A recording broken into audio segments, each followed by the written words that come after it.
Hey everyone, Matt here from Dr. Running, and today we're going to do a comparison review, or should I upgrade episode, of the Hoka Mach X versus the Hoka Mach X2. Now, I'm really excited to get my hands on the Mach X2. I didn't know what to expect. I'd heard some not great things about the heel, which actually haven't bothered me, and it's been a shoe I've actually really enjoyed, except for a few things that we'll talk about. Whereas the Mach X1 really didn't do it for me. There was a lot of things that didn't work for me, but I acknowledge this shoe has been a favorite of a lot of people. So the purpose of this review is to help you decide, hey, if you like the Mach X1, should you even consider the Mach X2? Or if you are interested in either one of these and you haven't tried them, which one might work better for you? As always, let's start off with specs first. My size 10, I did my own measurements in for weight. So the Mach X1 is coming in at 9.6 ounces for men's size 10, or about 274 grams. Mach X2 in men's size 10 is coming in at 9.1 ounces, or about 258 grams. So much lighter, despite a much higher stack height over in the Mach X2. Going back to the Mach X1 first, stack height is 39 millimeters in the heel, 34 in the forefoot for a 5 millimeter drop.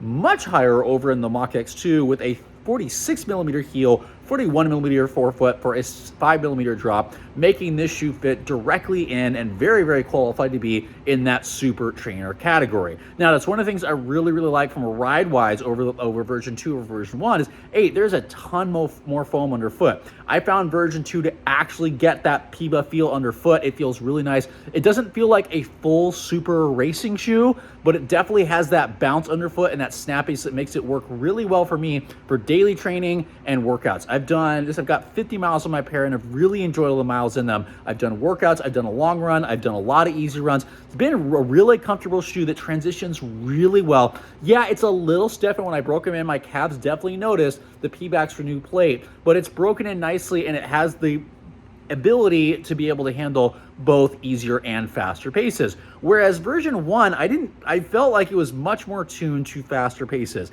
The only time I really enjoyed this shoe was when I was doing shorter, faster, harder intervals. When trying to take the shoe for easy runs, I just felt like it was too stiff for me, uncomfortable, and from a stability standpoint, the outer sidewall here really pushed me medial because there's not as big of a one on the inner side. So I just felt like it was biased in the wrong way. It wasn't working for me.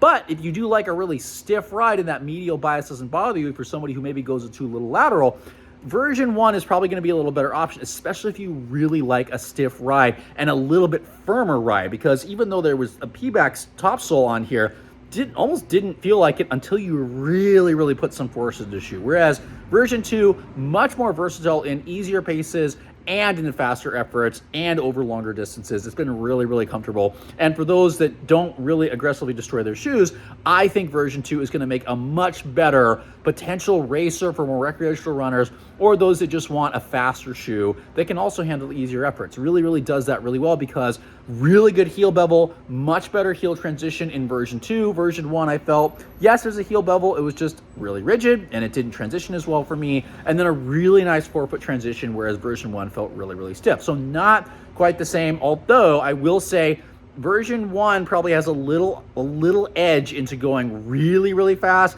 but then really I struggle with it over longer distances, and I never did a long run in this shoe because I couldn't handle it. Whereas much more pace versatility, maybe not nearly as fast in like super short distances. I have done some stuff, some 400s in this, and it's been fine, not the fastest shoe, but tempo runs, longer stuff, really good. So you're going longer distances, this shoe's probably going to be better. If you're going a little shorter, maybe the Mach X1 is going to be a little better for you. The one thing that a firmer ride is going to do better is the durability is much better in version 1. I really love version 2. However, this is my left shoe that I've already ripped through that outsole, and I'm ripping through the outsole in the forefoot as well after 50 miles. So I have 40 miles on my Mach X1 that I struggled to get through. Mach X2 haven't, but I'm already chewing through that outsole, and I don't know how many miles I'm going to get out of the shoe. I don't quite feel this yet, but I know this at the rate that I'm chewing through this.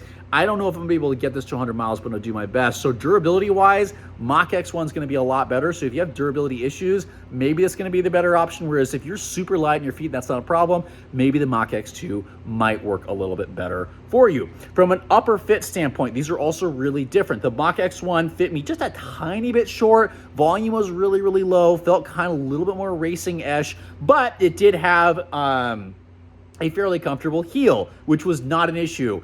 For the Mach X2, I really had to make sure I wear tall socks. Now, I haven't gotten blistered by this heel. I know a lot of people have complained about this, but what I do appreciate is there's not a really stiff counter. So if you've got tall socks and you don't want an overly stiff counter, this actually might work really, really well for you, as opposed to version 1 that had the stiffer heel, but it did have the more comfortable heel collar. So if you're really sensitive to heel blistering, avoid version 2. If you're not, and that doesn't bother you and you're gonna wear tall socks, I really like the upper version 2 because it fits just a little bit long, so not getting the toe pressure from the lower volume over here. It still fits true to size, and I wouldn't change your sizing at all. The upper is a little bit more adjustable, and it's been really nice and secure for me. So I personally enjoy this upper because there's just a little bit more room. But if you want a little snugger, but also more comfortable heel, version 1 is probably going to be better for you. So I like I said, durability really, really different, heel fit really different. So you be careful with for those sensitive to getting their heel cut up in version 2.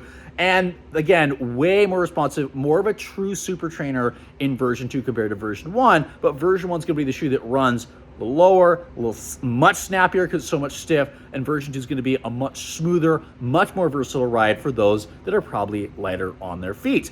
As always, this review is done to be able to help you make better decisions about what shoes work best for you. In the comments below, please let me know if you agree or disagree with my sentiments. Again, I know version 2, there's a lot of controversies about it. I know we've actually already seen the updated at TRE. I wasn't there, where they have updated the heel. In the meantime, though, I still think this is a really, really good option despite the $10 price increase, because it's now a true super trainer. The Pebax foam underfoot is way more noticeable and just transitions so much better. It's just not as durable. Again, please let me know if you agree or disagree in the comments below. And as always, hope these help you make better decisions about what you put on your feet.